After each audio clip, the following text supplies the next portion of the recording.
আসসালামু আলাইকুম everyone, I hope সবাই অনেক ভালো আছেন। আজকে নিয়ে আসলাম দারুণ মজাদার একটি পরোটা বা মোগলাই পরোটাও বলা চলে। তো আজকে ভিন্ন রকমের একটি পরোটা রেসিপি করলাম বা স্ন্যাক্স রেসিপি।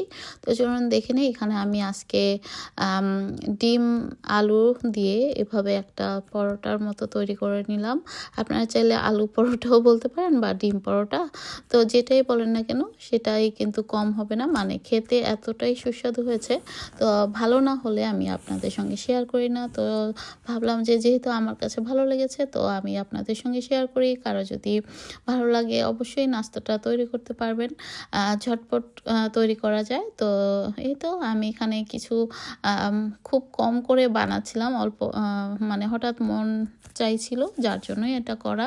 তো প্রথমে 3টা আলু এবং একটা ডিম সিদ্ধ করেছিলাম, তো সেটাকে ম্যাশ করে দিয়েছি। আর ডিম ভাজার জন্য যা যা লাগে তার মধ্যে আমি এক্সট্রা যেমন এখানে ক্যাপসিকাম কুচি, টমেটো কুচি, পেঁয়াজ কুচি, ধনেপাতা কুচি, কাঁচামরিচ এগুলো অ্যাড করে সামান্য একটু এখানে অ্যাড করেছি চাট মশলা। এটার জন্যই এটার ফ্লেভারটা এবং খেতে খুব দারুণ হয়েছে। আপনারা চাইলে ভাজা জিরা গুঁড়োটাও অ্যাড করতে পারেন। তো সমস্ত কিছু ভেজে আমি আর ধনেপাতার কুচিটা আমি একটু বেশি অ্যাড করেছি আর পেঁয়াজটাও একটু বেশি। তো যাই হোক, সমস্ত কিছু আর আলু সিদ্ধটা পরে ওটার সঙ্গে একসাথে ভেজে মানে মিক্সড করে নিয়েছি। তো ওটা ঠান্ডা হওয়ার পর আমি তো রুটিটা বেলে নিচ্ছি। আর এই রুটি বেলার জন্য আমি এখানে সামান্য একটু কিন্তু নর্মাল যেভাবে আমরা পরোটা তৈরি করি তো সেভাবেই আসলে পরোটার ডোটা তৈরি করে নিতে হবে। আর অ্যাকচুয়ালি আমরা মোগলাই পরোটা যেভাবে বানাই আর কি, তো মোগলাই পরোটার রুটিটা কিন্তু খুব পাতলা টাইপের হয়, তো সেভাবেই চেষ্টা করতে হবে রুটিটা খুব বড় করে বেলে নিতে। তো এই তো মাঝখানে পুরটা দিয়ে আমি চারপাশে এইভাবে পানি দিয়ে সিল করে নিচ্ছি। তো আপনারা দেখে বুঝে নিতে হবে। আর আপনারা চাইলে বড়ও করতে পারেন। আমি প্রথমে একটা ছোট করেছিলাম, তো মনে হলো যে একটু হালকাভাবে চাপ দিয়ে বেলে নিই আস্তে আস্তে।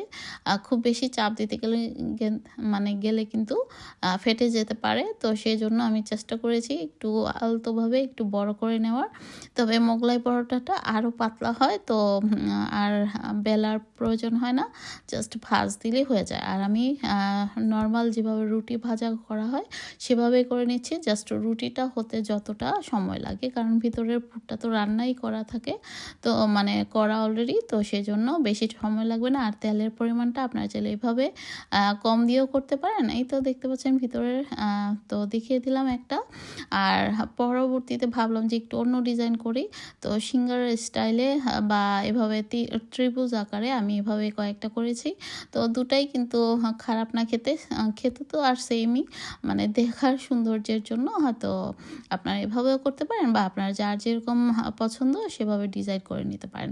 আর খেতে কিন্তু সত্যি অসাধারণ হয়েছে, যেমন গ্রান তেমন সুন্দর সুস্বাদু হয়েছে।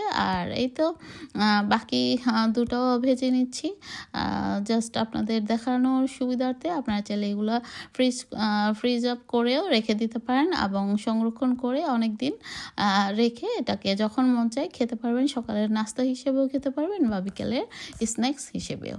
তো কেমন লাগলো আমার রেসিপিটি অবশ্যই কমেন্টস করবেন। আল্লাহ হাফেজ, থ্যাংক ইউ ফর ওয়াচিং।